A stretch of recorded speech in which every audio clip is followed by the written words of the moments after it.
يا أيها الذين آمنوا كتب عليكم الصيام كما كتب على الذين من قبلكم لعلكم تتقون.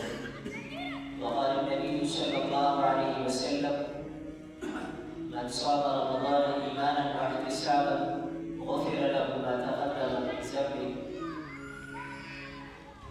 میرے محترم دوستوں، حضرت سلمان فارسی رضی اللہ تعالیٰ عنہ فرماتے ہیں کہ شعبان کی جب آخری تاریخ ہوئی، آخری دن آیا، تو اللہ کے نبی علیہ السلام نے ہم سب صحابہ کرام کو جمع کیا اور آپ نے خطبہ دیا، اور آپ نے اس خطبے میں ارشاد فرمایا ایک عظیم مہینہ تم پر سایہ فگن ہونے والا ہے، تم پر ایک عظیم مہینہ آنے والا ہے۔ فرمایا شہر مبارک، ایک مبارک مہینہ آنے والا ہے، شہر عظیم، ایک بہت بڑا مہینہ آنے والا ہے۔ اللہ کے نبی علیہ السلام نے صحابہ کرام کے سامنے اس مہینے کے فضائل ذکر کیے، اور آپ نے فرمایا شہر الصبر، یہ آنے والا جو مہینہ ہے یہ صبر کا مہینہ۔ صبر کا کیا مطلب؟ صبر علی الطاعات، عبادت پر صبر کرنا، یعنی عبادت کے اندر دوام اختیار کرنا، ایک دن عبادت نہیں بلکہ مسلسل عبادت کرنا۔ صبر علی المعصیہ، گناہوں سے رک جانے کا نام صبر ہے۔ فرمایا یہ صبر کا مہینہ، اور آپ نے ارشاد فرمایا شہر المواسات، یہ غمخواری کا مہینہ ہے، ہمدردی کا مہینہ ہے۔ اس مہینے کے اندر مسلمان ایک دوسرے کے ساتھ ہمدردی ہے، کوئی محتاج ہے، فقیر ہے، اس کے ساتھ تعاون اور مدد ہے۔ آپ نے فرمایا یہ ایسا مہینہ ہے کہ اس مہینے کے اندر فرض نماز کا ثواب 70 فرضوں کے برابر ہے، اور فرمایا اس مہینے کے اندر نفل نماز کا ثواب فرض نماز کے برابر ہے۔ فجر کی نماز کی 2 رکعت ہے، رمضان المبارک کے اندر فجر کی نماز کی آپ 2 رکعت پڑھیں، یہ ایسا ہے جیسے کہ آپ نے 140 رکعت پڑھی، 140 رکعت، 140 فرضوں کا ثواب۔ ظہر کی 4 رکعت آپ نے پڑھی، یہ ایسا ہے جیسے کہ آپ نے 280 رکعت فرض پڑھی۔ ہم اتنے نوافل نہیں پڑھ سکتے، چہ جائے کہ فرض، اور فرمایا نفل پڑھنے کا ثواب، 2 رکعت نفل پڑھے اس کا ثواب فرض نماز سے ہوگا۔ تو بہت عظیم مہینہ آنے والا ہے، ہم اس مہینے کے لیے ابھی سے تیاری کریں۔ اس مہینے کے لیے تیاری کا کرنا یہ ضروری ہے، اگر ہم تیاری نہیں کریں گے تو یہ مہینہ ہم سے یوں ہی گزر جائے گا۔ اس مہینے کے آنے سے پہلے ہم تیار کریں۔ اللہ کے نبی علیہ السلام نے بددعا کی ایسے شخص کے لیے، فرمایا کہ جس کی زندگی میں رمضان جیسا مقدس مہینہ آئے اور وہ اس رمضان کے مہینے میں اس کی بخشش نہ ہو۔ اللہ کے نبی علیہ السلام نے ایسے شخص کے لیے بددعا کی۔ ہماری زندگیوں کے اندر رمضان جیسا مقدس مہینہ آئے اور ہماری بخشش نہ ہو تو یہ بہت بڑے خسارے کی بات۔ یہ مہینہ، یہ سب مہینے اللہ ہیں، لیکن اس مہینے کی نسبت خالص اللہ سے۔ نبی اکرم صلی اللہ علیہ وسلم کا ارشاد ہے، فرمایا الشعبان شہری ورمضان شہر اللہ۔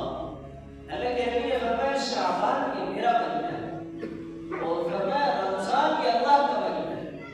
اللہ نے اس مہینے کی نسبت اپنے آپ کی طرف کی۔ اس مہینے کی سب سے بڑی عبادت وہ روزے ہیں، ایک مہینے کے روزے۔ اللہ رب العزت نے فرض یا ایھا الذین آمنوا کتب علیکم الصیام کما کتب علی الذین من قبلکم، کہ ایمان والو تم پر ایک مہینہ روزے ہم نے فرض کیے۔ اور روزوں کی فضیلت کیا ہے؟ اور ایک روزہ اگر رمضان المبارک کے اندر اگر کوئی شخص بلا عذر چھوڑ، بغیر کسی عذر کے، اور پھر اس روزے کے بدلے وہ ساری زندگی قیامت تک روزے رکھتا رہے، ایک رمضان کے فرض روزے کا ثواب اسے کبھی نہیں مل سکتا۔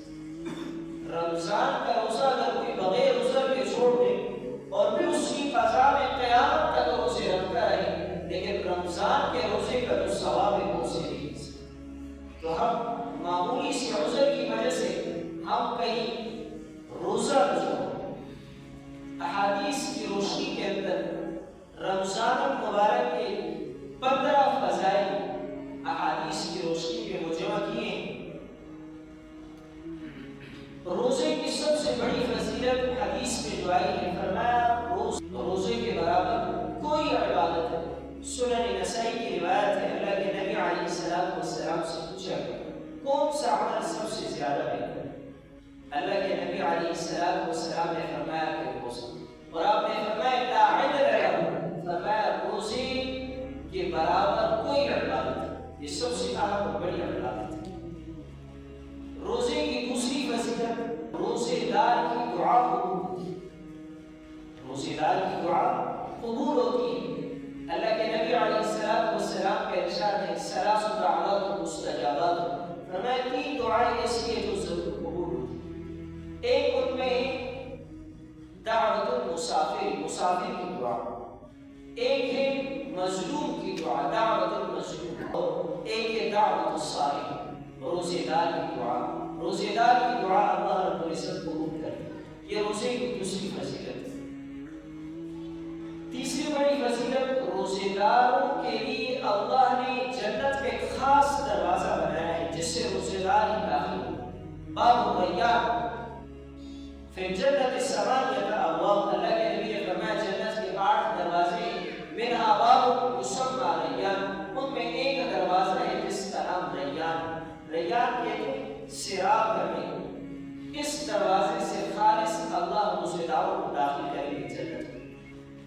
چوتھی فضیلت، جو رمضان کے روزے رکھے اللہ رب العزت ایسے شخص کی مغفرت فرمائے، من صام رمضان ایمانا واحتسابا غفر له ما تقدم من ذنبه، جو شخص رمضان المبارک کے روزے رکھے ایمانا واحتسابا، ایمان کی حالت میں اور ثواب کی نیت سے، فرمایا اللہ رب العزت کی ذات اس کے سابقہ تمام گناہوں کو معاف کرے۔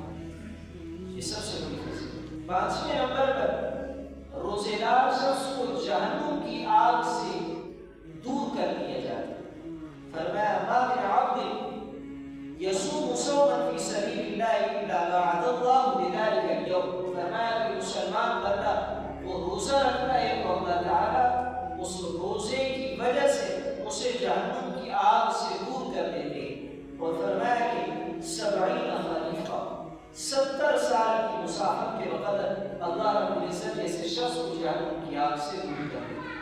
6 نمبر پر روزے دار کی فضیلت، فرمایا کہ روزے کا اجر و ثواب اللہ رب العزت خود عطا فرماتا ہے۔ جتنے اعمال ہم کرتے ہیں ہر عمل کا بدلہ وہ اللہ نے مقرر کیا، اس نیکی کا یہ بدل ہے، اس کا یہ، لیکن روزے کا جو اجر ہے وہ اللہ کی ذات صرف جانتی ہے، وہ اور کوئی نہیں جانتا۔ اللہ نے فرشتے مقرر کیے تمام اعمال لکھتے، لیکن روزے پر کتنا ثواب اور اجر دیا جائے گا یہ فرشتوں کے علم میں نہیں ہے، یہ اللہ کی ذات خود عطا فرماتی ہے۔ فرمایا کل عمل ابن آدم یضاعف الحسنۃ بعشر امثالها، بنی آدم کا ہر عمل اسے دگنا اور ڈبل کر کے دیا جاتا ہے، ایک نیکی کے بقدر 10 گنا اجر دیا جاتا ہے، اور بسا اوقات 700 اور 7000 گنا دیا جاتا ہے۔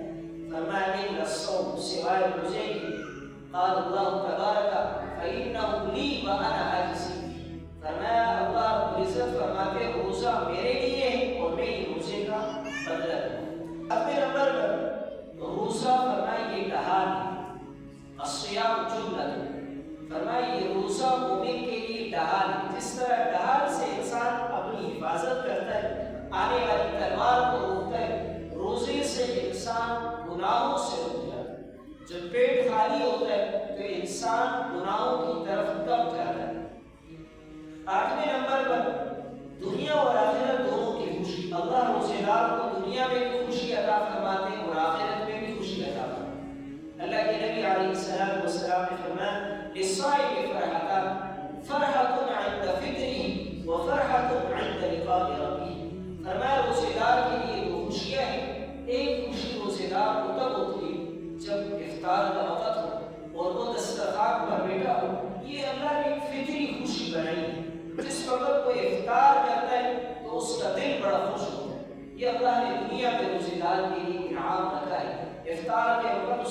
بڑا خوش ہوتا ہے.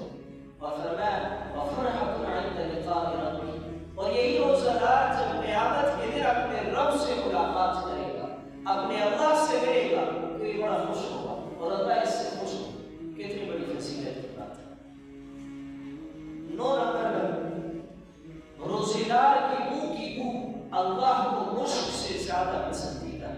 لَخَلُوفُ فَمِ الصَّائِمِ أَطْيَبُ عِنْدَ اللَّهِ مِنْ رِيحِ الْمِسْكِ. اللہ کے نبی علیہ السلام نے فرمایا روزے دار کی منہ کی بو اللہ کو مشک سے زیادہ پسند ہے.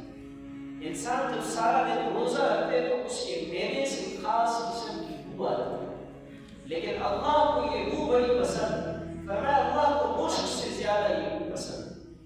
10 نمبر پر روزہ انسان کے جسم کی زکات.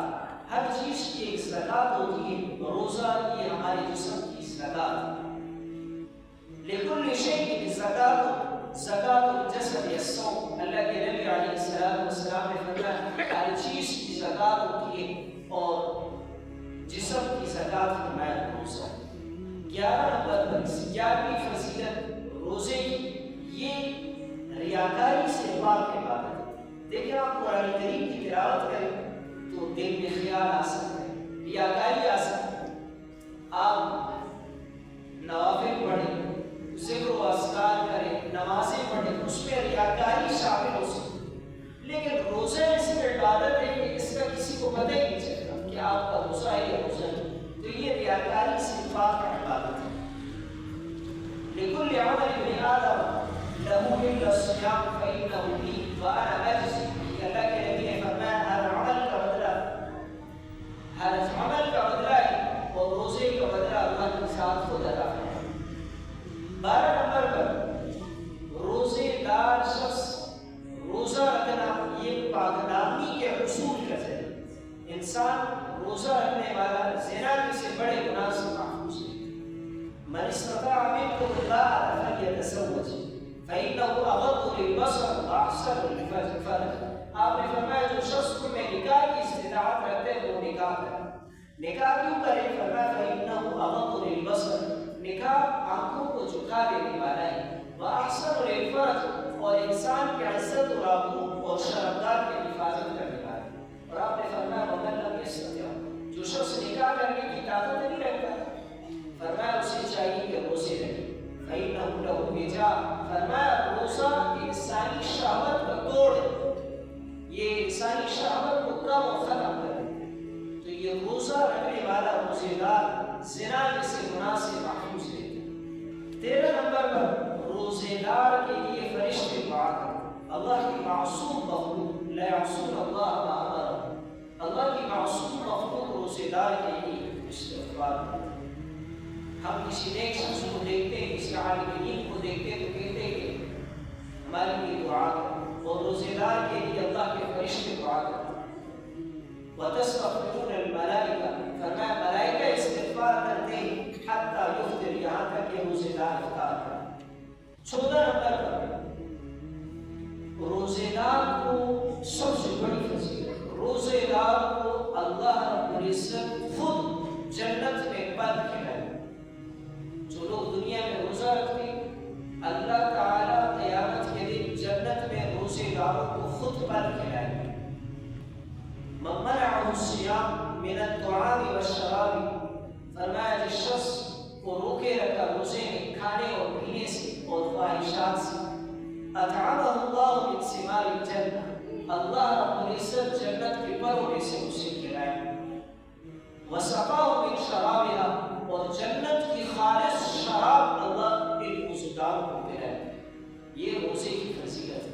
15 نمبر پر آخری نمبر پر روزہ رکھنے والا روزہ اور قرآن کریم قیامت کے دن سفارش کرے، روزے دار کی سفارش کرے. الصیام والقرآن یشفعان للعبد، یقول الصیام ای عبد، کہا کہ روزہ اور قرآن یہ دونوں اللہ کے یہاں سفارش کریں گے. روزہ کہے گا اے ربی، اے میرے پروردگار، انی منعتہ، کہا کہ میں نے اسے منع کیا کھانے سے، پینے سے اور شہوات سے. بالنہار دن فشفعنی، لہذا میری سفارش قبول کر اس لیے، اور حدیث میں آتا ہے کہ روزہ اس وقت تک سفارش کرتا رہے گا یہاں تک کہ اس روزے دار جنت میں داخل ہو، اور قرآن کریم بھی سفارش کرے گا۔ وَيَقُولُ الْقُرْآنُ، قرآن کریم بھی اللہ کے ہاں سفارش کرے گا۔ قرآن کہے گا مَنَعْتُهُ النَّوْمَ بِاللَّيْلِ، رات کو میں نے اسے جاگے رکھا، رات کو یہ سویا نہیں اور مجھے پڑھتا رہا۔ فَشَفِّعْنِي فِيهِ، لہٰذا میری سفارش قبول کیجیے اس لحاظ۔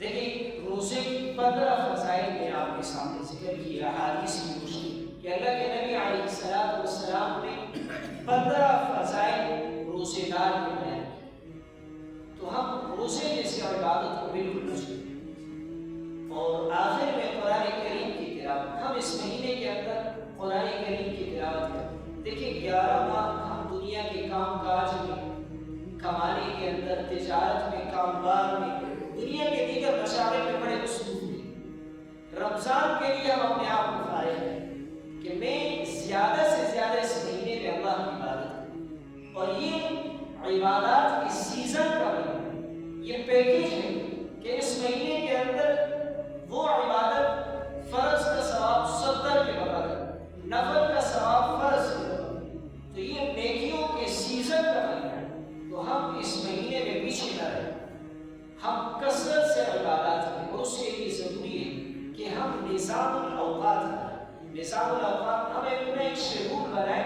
جس میں ہم دیکھیں کہ فجر سے پہلے سحری کے لیے جب میں اٹھوں تو مجھے 8 رکعت تہجد کی نماز پڑھنی ہے، 12 رکعت تہجد کی نماز پڑھنی ہے۔ دیکھیں 11 مہینوں کے اندر ہم تہجد کے لیے نہیں اٹھ سکتے، نیند سے اٹھنا ہمارے لیے مشکل ہوتا ہے۔ اب سحری کے لیے تو ہم ضرور اٹھتے، ہم 10-15 منٹ پہلے اٹھے اور 4-8 رکعت ہم تہجد کی نماز پڑھیں۔ ہم قرآن کریم کی تلاوت کریں، ہم 1 سے 12 رمضان المبارک کے اندر ضرور تلاوت کریں۔ دیکھیں اسلاف امت کا رمضان کیسے گزرتا تھا۔ امام اعظم ابو حنیفہ رحمۃ اللہ تعالی علیہ کے بارے میں آتا ہے کہ ان کی زندگی کے 40 سال ایسے گزرے کہ انہوں نے عشاء کے وضو سے فجر کی نماز پڑھی، اور ہر رات ایک قرآن کریم ختم، ہر رات ایک مکمل قرآن کریم کی تلاوت کی۔ اس امت کے اندر 4 ایسے لوگ گزرے کہ جنہوں نے ایک رکعت کے اندر مکمل قرآن کریم پڑھا، 2 صحابہ کرام میں سے اور 2 تابعین میں سے۔ صحابہ کرام میں سے حضرت عثمان بن عفان رضی اللہ تعالیٰ عنہ،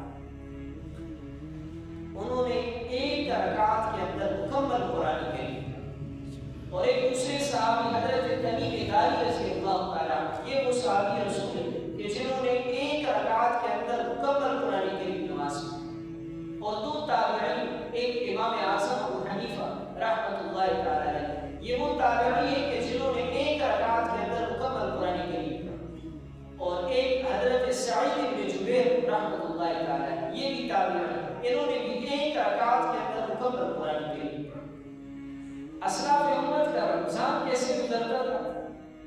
حضرت امام اعظم ابو حنیفہ رحمۃ اللہ تعالیٰ علیہ کے بارے میں آتا ہے کہ رمضان المبارک کے اندر 60 قرآن کریم کو ختم کیا کرتے، 60، ایک قرآن کریم دن میں پڑھتے، ایک رات میں، 60 قرآن کریم۔ ہم رمضان میں ایک قرآن ختم نہیں کر سکتے، یہ ان کی زندگیوں کے اندر اللہ نے برکتیں اور ان کے دلوں میں قرآن سے، اللہ سے محبت ہے۔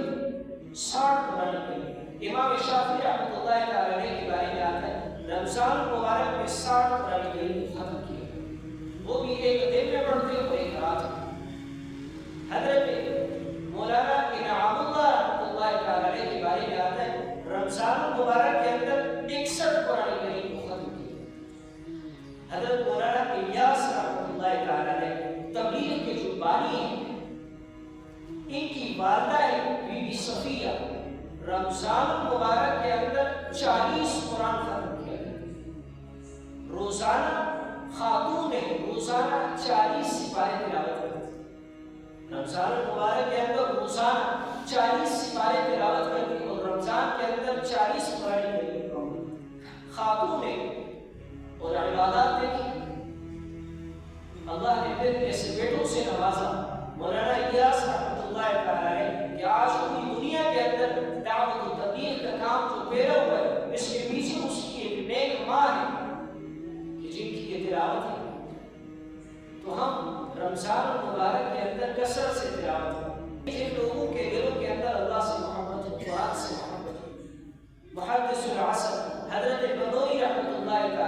بارے میں آتا ہے، فرماتے ہیں کہ اپنی تعلیمی کا واقعہ ذکر کرتے ہیں حضرت بنوری رحمۃ اللہ تعالیٰ علیہ، فرمایا کہ جب میں دیوبند کے اندر پڑھتا تھا تو میں ایک صبح میں نے فجر کی نماز ایسی مسجد میں پڑھی کہ جس میں جمعے کی نماز نہیں ہوتی، ایک چھوٹی سی کچی مسجد تھی۔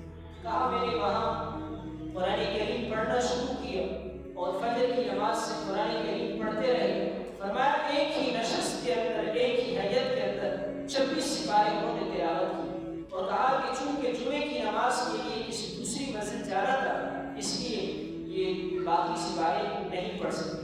ایک ہی نشست کے اندر ایک ہی حیت پر بیٹھے 26 پارے انہوں نے تلاوت کی۔ اب ایک سپارہ بیٹھ کر تلاوت نہیں کر سکتے۔ اس رمضان کے اندر ہم یہ عہد کریں کہ ہماری آنکھ میں حیائی نہیں رکھی، ہماری زبان اس رمضان میں کوئی غلط بات نہیں کہی، اس رمضان میں ہم عہد کریں کہ میرے کان کوئی غلط بات نہیں سنی، اس رمضان میں ہم عہد کریں کہ میرے منہ کے اندر کوئی حرام لقمہ نہیں جائے۔ بڑے افسوس کی بات ہے، دن بھر میں بھوکا پیاسا رہا، روزہ رہا اور افطار میں حرام لقمے سے کھاؤ، افطار میں رشوت کے پیسوں سے خریدے ہوئے کھانے سے کھاؤ، تو ایسے روزے پر کہاں سما؟